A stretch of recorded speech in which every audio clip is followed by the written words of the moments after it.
আসসালামু আলাইকুম এভরিওয়ান। আমি দিদুবাই চ্যানেল থেকে ওয়েলকাম।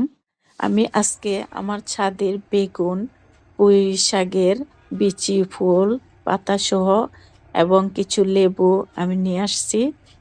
চিংড়ি শুটকি দিয়ে এগুলি আমি ভাজি করব। সাথে আমি দুটো আলু দেব। তো আমি কিভাবে ভাজিটা করি আপনারা একটু ফলো করেন। এই ভাজিটা মানুষ কিভাবে জানি না, আমি কিন্তু এভাবে করে খাই, তাই আপনাদের সাথে শেয়ার করলাম।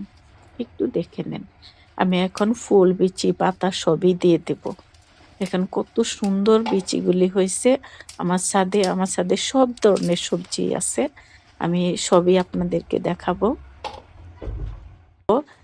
চিংড়ি শুটকিগুলো আমি ভালো করে ধুয়ে নিছি।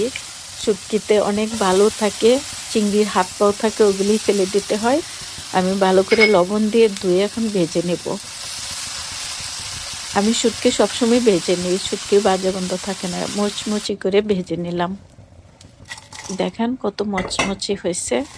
এখন আমি মূল রান্নায় চলে যাব। পেস্ট কুচি দিয়ে দিলাম,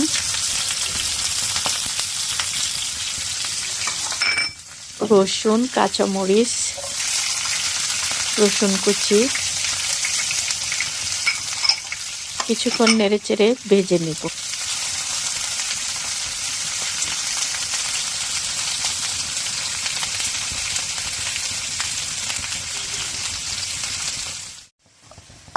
ভাজা শুটকিগুলি দিয়ে দেবো। এইগুলি আমি পেঁয়াজ কুচি, রসুন কুচি, কাঁচামরিচের সাথে একটু নেড়ে চেড়ে একটু সুন্দর একটা ফ্লেভার আসবে। তারপর শুটকির বাজে কোনো গন্ধ থাকবে।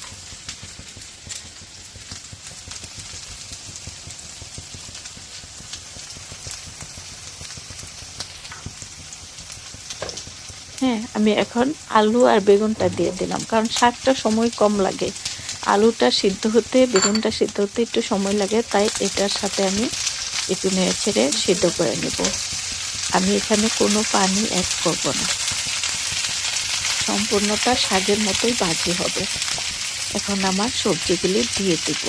আমি পাতা সহ ছোট ছোট পাতা, ফুল, বিচি সবই নিয়ে নিচ্ছি। এখন নাড়াচাড়া করে এটা আমি ভেজে নেব।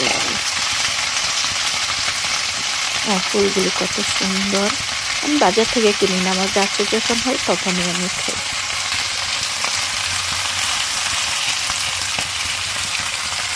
একটু নেড়ে ছেড়ে নেব।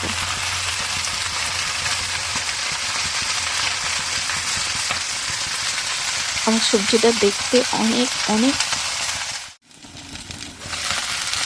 একটু সামান্য সিদ্ধ হওয়ার পর আমি একটু লবণ দিয়ে দিচ্ছি। প্রথমে লবণ দিলে ওটা যেহেতু পানি অ্যাড করবো না, পানি উঠে যাবে, এই জন্য লবণটা আমি পরে দিচ্ছি একটু সিদ্ধ হওয়ার পর। একটু ধনিয়া গুঁড়া দিয়ে দিলাম, একটু হলুদ, একটু মরিচের গুঁড়া,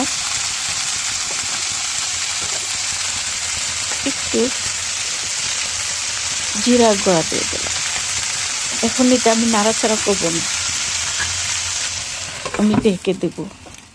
একটু বাফে সিদ্ধ হয়ে গেছে আমার মরিচ গুঁড়াগুলি, হলুদ, ধনিয়া যা দিলাম।